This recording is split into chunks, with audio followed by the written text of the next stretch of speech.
Nangungupahan na raw siya ngayon sa boarding house kasama ang kanyang live-in partner. Ito po yung bahay namin, malaki naman. Kaso maraming gamit masikip Ito yung kinakalakal ko, yan. Giit niya, hindi raw siya nakainom o gumamit ng iligal na droga nung araw na nalitratuhan siya. Di umano, aksidente lang kung paano siya napasok ng imburnal.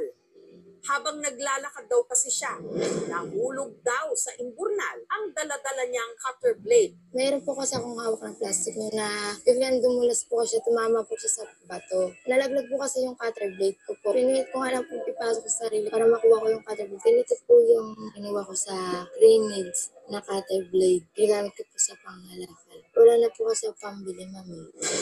Si Rosemary, pilit na sumiksik sa masikip na butas. Hanggang dito ko lang po yun. Dinadali ko nga lang po pagbaba Kasi natatakot po talaga ako May mga sugat niya po ko Kaya umakyat po ako agad. Nahirapan pa po ako pag-akyat ko Nagulat lang ang dami ng tao. Sobrang takot ko. Tumakbo na lang po ako.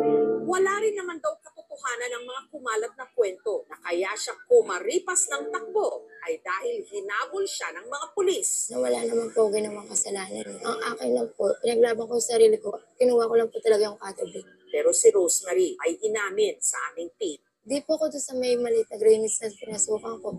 Doon po sa may kabila. Ang tinutukoy ni Rosemary ang isa pang lagusan na tinatawag nilang botanical garden. Doon po kami naliligo, doon po kami sa may kumakain. Naging flood control project din yan, nagiging dwelling area about over 10 years ago. Gagamit tayo ng bakal na rehas, wag lang makapasok at labas ang mga tao.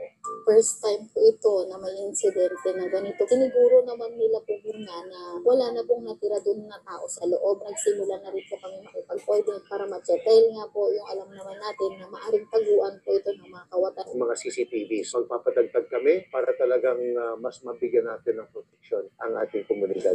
Ang DSWD, kasalukuyan ding tinunton ang mga lalaking nakuna ng CCTV. Huwag po kayo matakot. Hindi po kami mga habol. Yung tulong na pwede namin ibigay ay nandiyan. Kayo lang po inaantay namin. Para may panimula ang mga otoridad, nagpaabot ng tulong kay Rosemary. Ni-request na talaga magkaroon siya ng sari-sari store. Sa pagkakaalam ko, lahat po yun ay binili ng goods para itinda niya. Nakatulong naman po siya para maalarma ang lahat. Sana lang po wag lang din pamarisan. Instant 80K agad-agad, DSWD, walang kahirap-hirap. Pag-change na nga ng career, maghanap ako ng Imburnal, may 80K na agad. Actually, yung value po, hindi siya dapat tinitignan na sa value na, ay, binigyan ng ganitong halaga. Pero based pa rin po yun sa assessment ng social worker natin. Pwede namang mas maliit, pwede rin mas malaki. Pero ito may batayan po ito. Hindi na ako babalik sa pangangalakal. Papalagaan ko yung mga binigay nila sa akin. Dahil sa binuong ilusyon na sa lungsod, naghihintay ang maraming oportunidad. Sisiksikan tuloy rito ang marami nating mga kababayan. Kahit kapalit ay buhay sa dilim na walang katiyakan. Hindi lang ito problema ng mga mahihirap. Ulin din ito ng pamahalaan na tiyaking may disente at ligtas na tahanan ang bawat mamamayan. Tunay ngang hindi lahat ng may bubong may tahanang matatawag. Dahil sa syudad ng pangarap, marami pa rin nabubuhay na ika nga mahirap pa sa mga daga.